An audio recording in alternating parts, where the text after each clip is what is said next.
This is the Game Changers Experience. Deep dive conversations with leading business disruptors, Olympic athletes, celebrities, entrepreneurs, and influencers from around the world. This show will teach you insights about the winning principles in mindset, productivity, marketing, branding, entrepreneurship, business strategy, and more.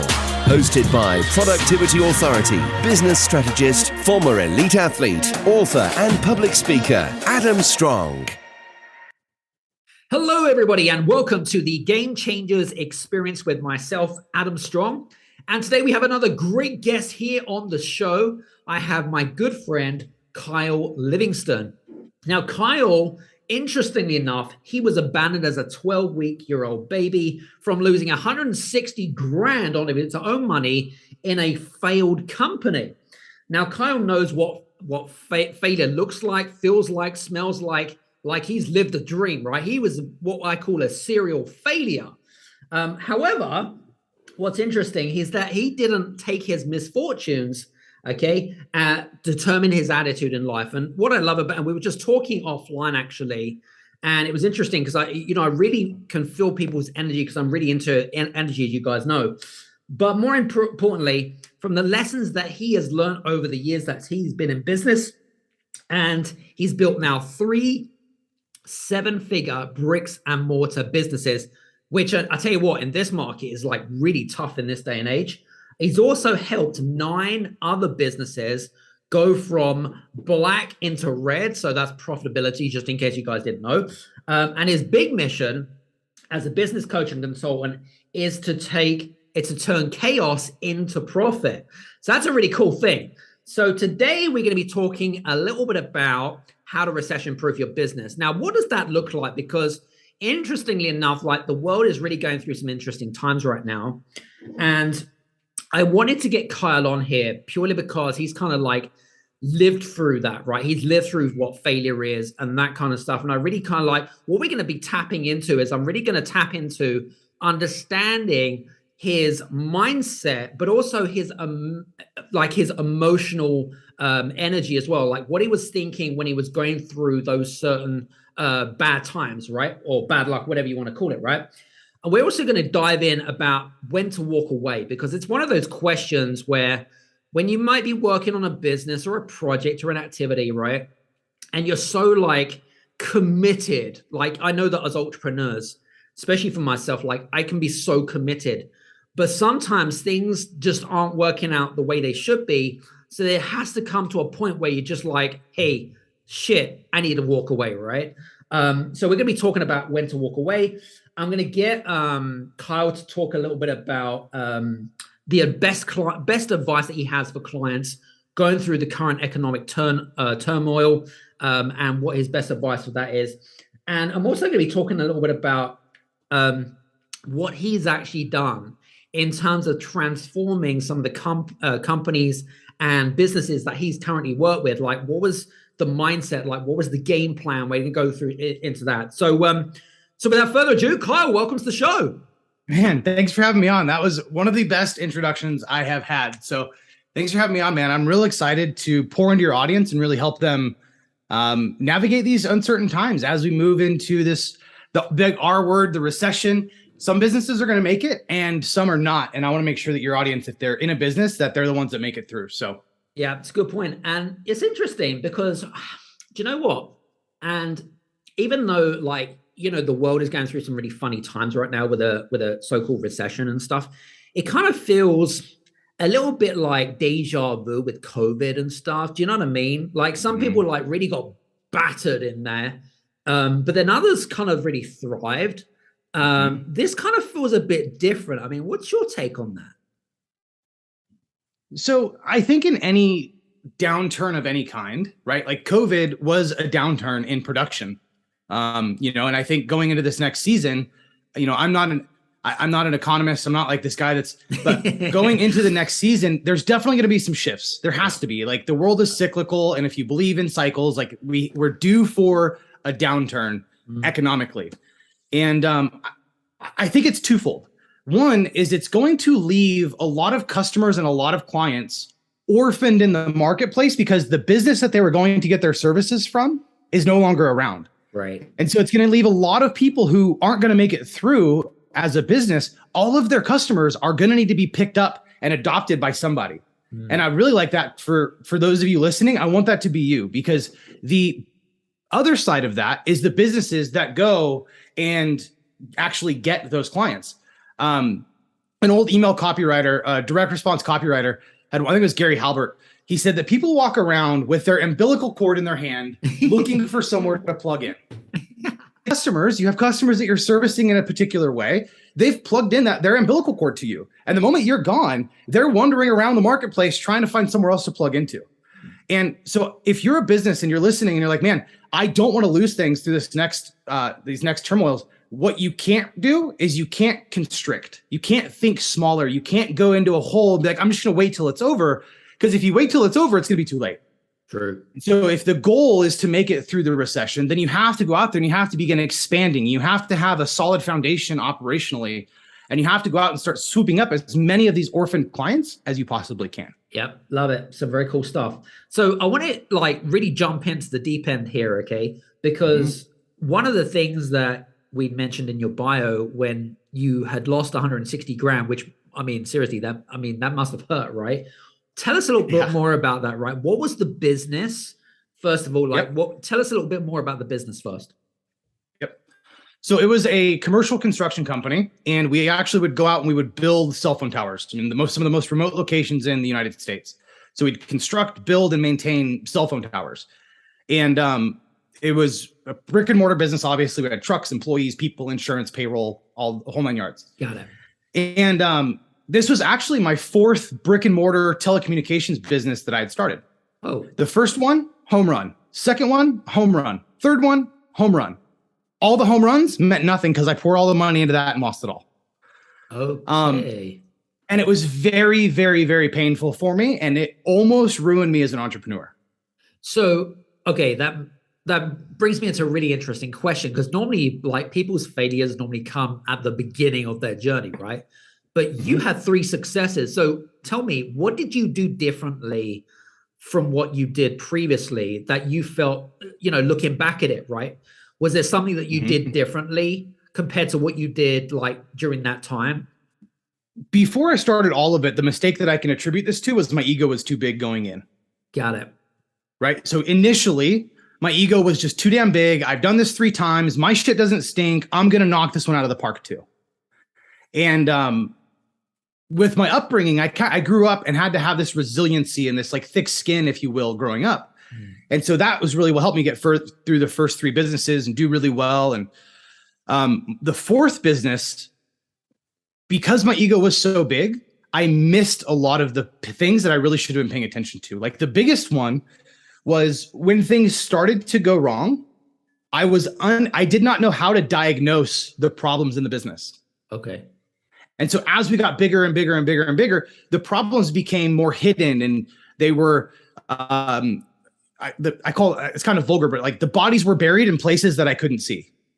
And so we had issues and bugs under the rugs in places that I couldn't see, and I didn't know how to find them. And that was what kind of led to the demise. Was I wasn't trying to figure out the problems that were going to keep the business in the long term. I was so in the weeds of the day-to-day and all the issues that I was running into. I was just trying to figure out how to make payroll on Friday. And next week didn't matter, because if I didn't make payroll Friday, this didn't matter. I understand. So it was kind of I suppose in a way, micromanagement versus a little bit of ego, a little bit of kind of ignorance kind of thing. Is that, would you say that's a good summary? Yeah, 100%. 100%. I just wasn't a good business owner. I'll be honest. I was a horrible business owner. I was a great technician, terrible business owner. Yeah, do you know what? That's really interesting. And, I love it when people kind of put their hands up and say, you know what, I'm not perfect, right? Because we're not all perfect, right? I just want to put that out there. Right.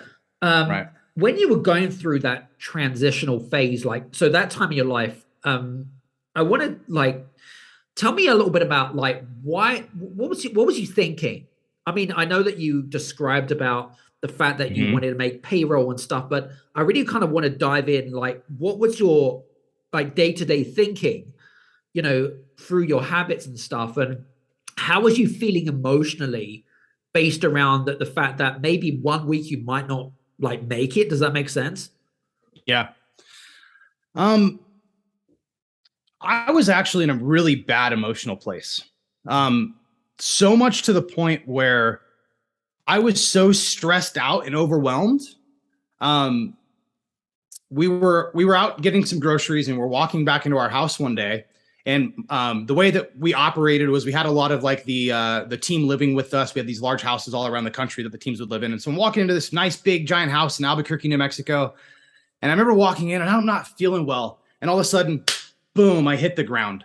Whoa. And I completely black out. And I remember saying as I'm blacking out, like, I can't feel my hands. I can't feel my hands. I can't feel my hands. And I'm out. The next thing I know is I'm being rushed away into an ambulance. And the gentleman that lived down the road, I remember seeing him. His name was Andy. I remember seeing Andy for a split moment and blacking back out. And then I actually remember waking up in the hospital about 18 hours later, all plugged in with all these EKGs all over my chest. And I remember seeing my wife, at the time girlfriend, for a few moments and thinking like, what's wrong? What's going on? And I blacked back out. I woke up the next day. And what had happened was my central nervous system literally shut down. It was like, you're too overstressed. You're too overworked. You're not taking care of yourself. And my mindset, man, it was like, as vulnerable it is to say, I was in a really bad place to where like, I didn't want to do anything. I didn't want to get out of bed. I didn't want to do anything. And it had gone wrong from day one. And I was so focused, like you can't see the forest through the trees. And I was so focused on, like, I literally couldn't even think about 2 weeks away. And it was pure chaos. It was pure, I would lived on pure adrenaline. I'll have a 40,000 payroll due Friday, supposed to get paid Monday from a contractor, didn't get paid. Now I have 4 days to come up with 40 grand. And like, that was kind of the cycle that I was in this last business for the better part of 9 months. And so like, I didn't have any habits. I didn't have any routines. I didn't have any of the things that kept people sane. And that was one of the reasons I collapsed. Looking back at it though, it's like, man, if I would have just had some frameworks to run my decisions through, I would have taken all of the problems and all of the emotion out of making my decisions. Mm-hmm. And so I was in a very emotionally driven, unsatisfied, fearful place throughout that time. Mm. It was kind of like a fight or flight, you know, you know what I mean? Fight or flight. You fights for survival type of thing. Yep. So when you were sitting in the hospital and, you know, you had this kind of like realization where effectively the whole world has collapsed, where I guess that's probably where you felt, right? You felt that the whole world has kind of collapsed. Yeah. What was you thinking when you were sitting in the hospital bed and kind of like, what was going through your mind at the time? Like, how are you going to pick things up? I mean, you know, what was you thinking at the time? Is it worth it? Good question. Is it worth it? I grew up, like I mentioned earlier, in quite a rough environment. And so I've always kind of made my own money since I was a child. Right. Partially because I had to, partially because I wanted to. And so I remember I was 23 years old at the time, or I'm sorry, 25 years old at the time, 26, somewhere around there. And I remember thinking to myself, I'm like, dude, like I've been doing this for 10, 11, 12 years, like already, like, is this actually worth it? Is it going to get me to where I want to get to? And every scenario I played in my head, I couldn't make it worth it. I couldn't make it worth giving up the hours and the time and everything that I was giving up. And so I really just wanted to reevaluate, is this in alignment with what I want out of my life? And, you know, I'm a believer, call it God, universe, energy, whatever you want to call it. I'm a believer. So for me, it was God's way of telling me like, hey man, you're on the wrong path, going the wrong direction. And if you don't stop, I will stop it for you. And everything from day one was a reminder that I'm on the wrong path, and I just refused to listen. Got it. We had a guy, I'll tell you this quick story. We had a guy, hired him. He was a good friend. He'd worked for me for a couple of years. And I promoted him, gave him this really big role in the business as a manager. And we all flew out to Albuquerque together. And about a week goes by and this guy just disappears. And I knew him and his wife were having some marital issues. So I couldn't get hold of him. I'm calling him, I can't get hold of him, nothing. I assumed he just picked up, drove back to California to fix things with his wife. That's what I assumed. I'm in bed about 3 nights later and all hell breaks loose downstairs, man. I'm like, what the hell's going on? And we had some guys living with us as well. And so I'm getting my robe on, my boxers, I'm running down the stairs, and it just gets louder and more chaotic and crazy. I'm like, what is going on? And it's probably 2 a.m. This guy that had disappeared 3 days later decided he was going to go on a meth bender, just complete for the next 3 days, do meth. And that was big in that industry, right? It was a lot of drugs, a lot of alcohol, kind of par for the course of that industry. And he's crawling through the freaking window of his old bedroom that he was in. And there's another guy sleeping in there, and he's crawling all over this dude at 3 a.m, ripping his phone apart, saying, man, I think they're after me. They're chasing me. And this is day 7 of this new business. Holy crap. And it was like thing after thing after thing happened very similar to that. So like, I knew I was on the wrong path, but for me in that hospital bed, it was confirmation of like, all right, this is not the direction you should be going. You need to figure out another vehicle. It's do your own thing, but find another vehicle. Love it. And how did that, I mean, I know you're married now, you know, you got a wife and you got kids. I think, I'm sure you got kids. How did that, like when you, with your, I think she was your girlfriend back then, but how did that affect the relationship between you guys? Like, was it really bad? Like, was the chemistry really bad and stuff like that? Yeah, man. It got to a pretty bad place. I mean, we had the conversations of like, should we even be doing this together? Right. And it affected intimacy because I was so in the business, just trying to save things. I wasn't anywhere else. I wasn't taking care of my health. I wasn't taking care of my wife, my relationships, nothing. And so it affected a lot of things to the point where we had to have that conversation of like, where are we going? Do we stay together? Do we not? And part of the conversation of getting it out of that vehicle and getting into a new vehicle was, what do we want our life to look like? And so we actually sat down and wrote down, what do we want out of our life? And then we wrote industries and professions and things that we could do to fit that direction. Instead of saying, hey, this is what we do for a living, how does our life fit into that? And so that's when kind of everything shifted and my whole world got turned on its head. And over the next year and a half, we bought an RV, gutted it, remodeled it, traveled the country, and just figured some new stuff out, man. Love it. Love it. Well, first of all, I just want to say, I know that, you know, me looking at you and, you know, and connecting with, the way that we're connecting right now, I can see that it's really affected you. So I wanted to share like my appraisal for your vulnerability. Just wanted to like put that out because I know sometimes it can be very difficult to relive that experience, but I guess I know that there are people here listening where they may be in a position or they've been living in that position where, but I really kind of like, you know, really wanted people to get a perspective. Does that make sense? Like our listeners to get a perspective. So I hope that you guys that are listening at home are getting a real perspective of the depth of the conversation that we're having today with Kyle. I wanted to ask you a real quick question, actually, because I know that you've now traveled country and stuff like that, and you now run your own businesses, which is great, you know, and you've got some great credentials. What was like, I guess my next big question really is, based on your experience from your previous business and, you know, doing your current day-to-day operations and working with clients and stuff, when do you know is the time to walk away from something? When do you specifically know? Is there any kind of like pointers, or is there any gut instinct? I mean, what do you tend to use? What are the kind of like guiding mechanisms or kind of like red flags, if you like, to tell you that it's just ready to walk away? What's your thoughts on that? So I got a couple things that I want to unpack here, because that's a big decision for a lot of people. Right. I think the first red flag to start looking into something is when you wake up in the morning and you go, shit, I don't want to do this. You know? And there will be times when you wake up in the morning going, shit, I don't want to do what we're doing today. Right. But it's just part of the day. It's just part of the business. But when you find yourself consistently waking up like, I just don't want to do this anymore, is when you need to start looking and figuring out why.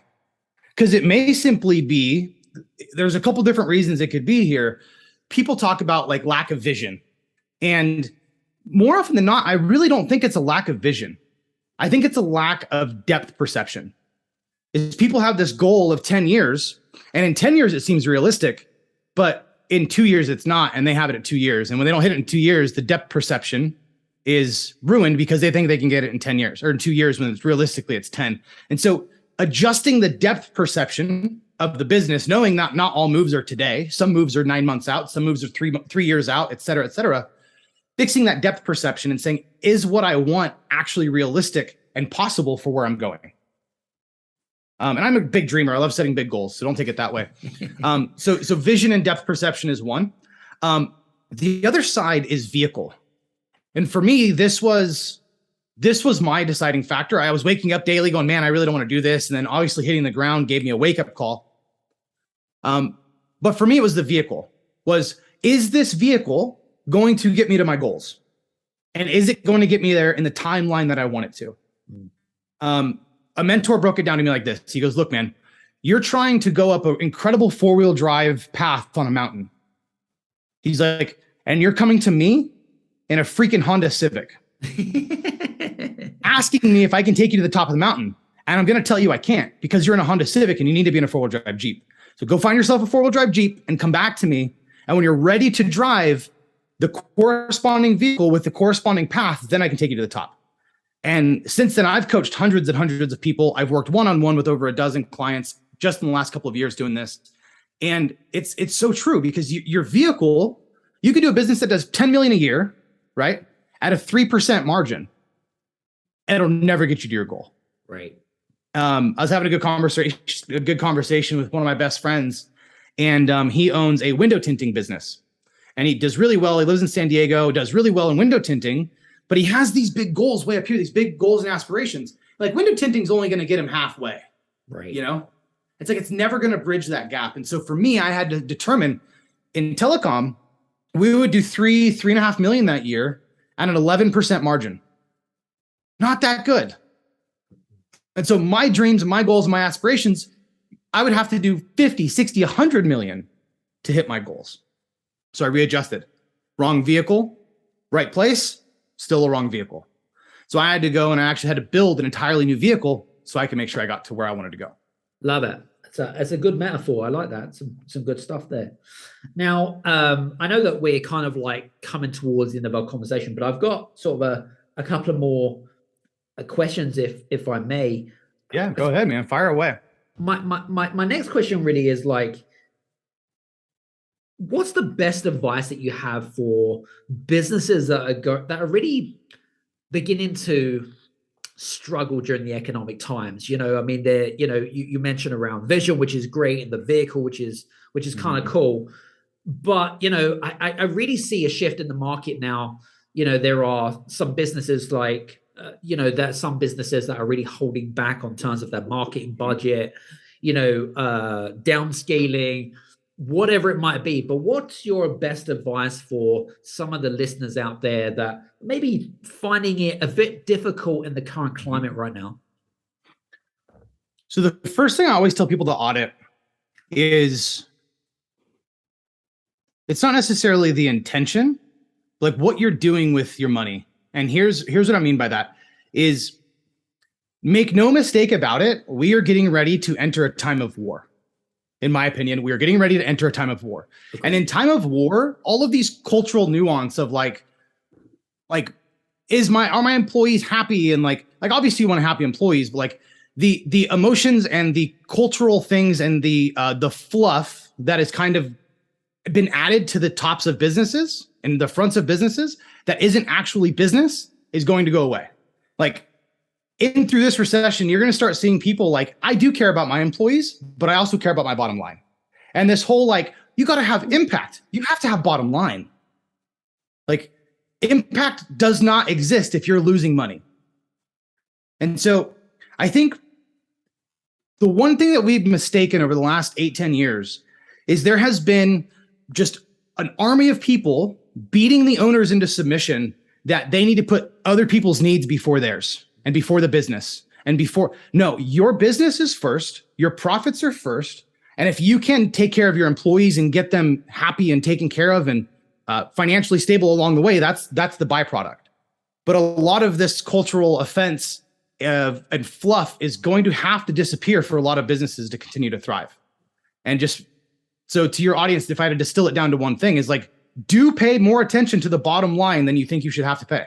Because that's what's going to carry your business and drive your business. Like, I was actually having a conversation with a client, and he's very impact driven, huge heart the size of this room, very impact driven. Business wasn't making money. And I'm like, man, I can't help you make the impact you want to make if I can't make you money. So let's come in and rehabilitate the business.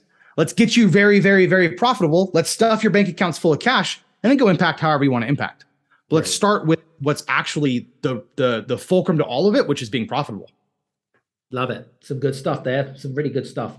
When you sit down with clients, say for example, we've got a distressed business owner comes to you and they want to engage with you, right? They're in a bit of a shitty place or whatever it might be. Where do you start from? Do you have a particular framework, or how does the conversation start when it comes to trying to help them navigate or whatever it is they're trying to get done? So there's two different types of people that come to me, and depending on the person, as I use a different framework. There's a type of person who's doing really well in their business. It's scaling and they need help to scale. There's the other person that's like, man, I'm struggling. I'm starting to go downhill. I need help. And so we'll start there. What I'm looking for is the trigger to when things started to decline. What was the moment in time? Show me graphically, draw it out for me when things started to decline. Or just took an even kilter, because at that point, recession's declining you anyway. So when did things stay even or start breaking? And I actually start to look for things within the person's life first.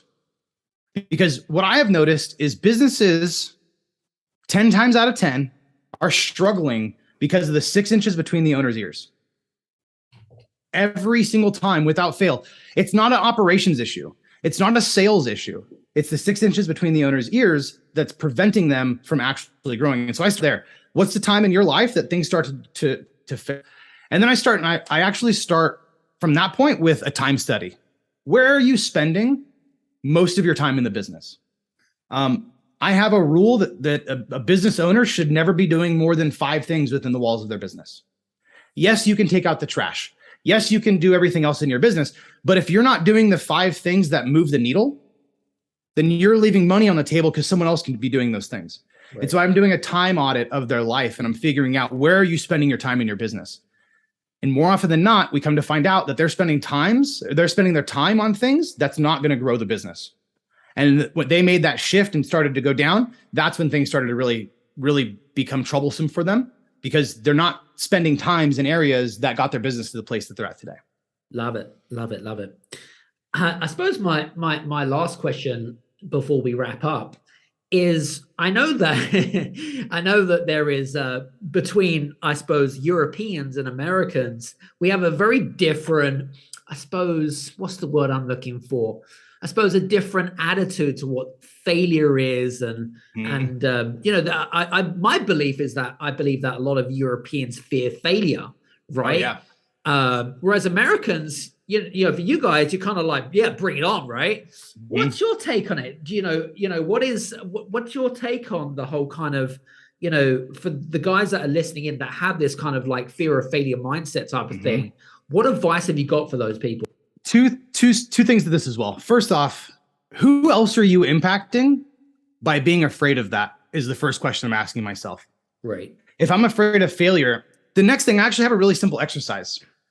And the way that I do this exercise is, on a piece of paper, I'll write down the worst case scenario. Like, if I did fail, what would happen? Am I living under a bridge? Am I claiming bankruptcy? Am I eating dog food out of the dumpster at night? Like, what's the worst case scenario? And be realistic. Like, I would never be eating out of a dumpster. Irregardless of how bad my life got, there's somebody that's always going to give me a warm meal. Always. Right? I'll probably never really be homeless. You know what I mean? Like, I would have to go get an RV or something and go but what's the actual worst case scenario? And if you go through all of that and you get to the end of that, it's not that bad. I'm okay with that. You sign that to yourself, you fold it up somewhere, and anytime you start to get a little fearful of failing, you open that paper up and you say, hey, I've already told myself that I was okay with these consequences. And I've given myself, my future version of myself, permission to fail. Because if I were to fail, I'm okay with worst case consequences. Now, if I get to the end of that list and I'm not okay with some of those consequences, I'm just simply not going to move forward.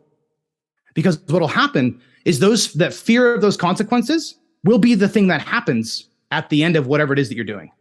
And so if you're going to start a new business venture, or you're going to start a new marketing campaign, or you're going to do a new new relationship with someone, run through that model. And if you can say, yeah, I'm okay with all 37 of these things, if they were all to happen and I didn't get the result, I would be okay with that, because the result is risk versus reward. So I kind of break everything down into that, but I also make it a future contract with myself saying, hey, in the future, I can't be fearful because I've already agreed to this. Right. I like that. I've never heard of that, the way it's been done, but I like the way that you've articulated that in a nice way, and the whole kind of worst case scenario. Yeah. So for you guys that are listening, I know that Kyle was dropping some really big value bombs. I know that there is a lot of things that we've gone through today, and there's a lot of like groundwork and stuff like that. So I hope that you've been enjoying our conversations. It's been really deep, and Kyle's really, really poured into your glass in terms of like today's particular topic and things like that. Kyle, just kind of like wrapping up and stuff like that. Yeah. If some of the guys that are listening in, if they want to maybe get into contact with you or whatever it is, what's the best way that they can do so? You can find me on all the socials. It's either 7-Figure Kyle or Kyle Livingston, depending on which platform. But I think the best thing that I would love to do for your audience, Adam, is all of the templates that we've used for all of these businesses, from daily reporting to analytics, like to all the unsee stuff that goes in a good business. I've actually built out templates and everything that we use that I would love to just give your audience for free. Typically, I charge between 12 and 15K for these templates. I would love to just give them to your audience. It's fortifiedtoolbox.com. So fortifiedtoolbox.com. It's totally free. Go in, grab all those templates that are relevant to you. Like if you have a sales team or if you have whatever, grab the templates that are relevant to you. They're all open source. You can do whatever you want with them. But that'll give some of these businesses some infrastructure to start getting a lot of this data that we need. Like when I work in businesses, if I don't have this data, I can't make the decisions. And so if you're a business owner right now and you don't have the data, you don't have the infrastructure, grab these templates, because it'll help you actually get the data you need so you can make some actionable decisions and not get lost like I did back in 2016.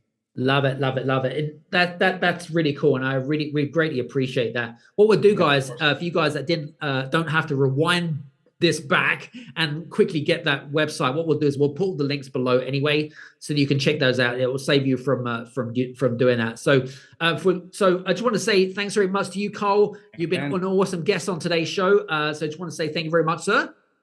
Yeah, no problem. Adam, thanks for having me on, man. This was great. And for you guys that are listening in, I hope that you've enjoyed today's conversation. Do me a favor, if you've enjoyed our conversations, give us a 1 or a 5-star review over on Apple or on Spotify. We'd greatly appreciate it. And we hope to see you again on the next Game Changers experience. Take care, and we'll see you soon. Cheers.